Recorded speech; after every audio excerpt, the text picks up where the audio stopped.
வணக்கம். இன்றைக்கி நம்ம சிறுபருப்பு பாயாசம் தான் பார்க்க போகிறோம். குட்டி குட்டியாக இருக்கும் மஞ்சள் கலரில். நல்லா 2 தடவை வாஷ் பண்ணி நல்லா வேக வச்சு வச்சுக்கோங்க ரெடியாக.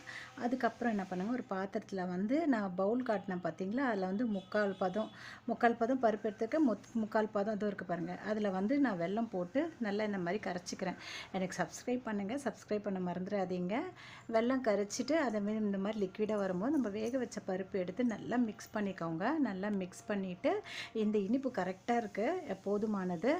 ரொம்ப ஒரு கப்பு போட்டிங்கன்னா ரொம்ப கூடுதலாக ஆகிடுது. அதனால் இந்த மாதிரி நல்லா கரைச்சிட்டு ஒரு கடாய் வச்சு கொஞ்சோண்டு திராட்சை, கொஞ்சம் முந்திரி பருப்பு, நெய் ஊற்றிக்கோங்க. நெய் ஊற்றிட்டு கொஞ்சம் திராட்சை, முந்திரி பருப்பு எல்லாம் ஃப்ரை பண்ணி இதோட கொட்டிடுங்க. கொட்டிட்டு சுட சுடவோ சாப்பிட்டாலும் சரி, கொஞ்சம் மிதமான சூட்டில் சாப்பிட்டாலும் சரி, சூப்பராக இருக்குங்க.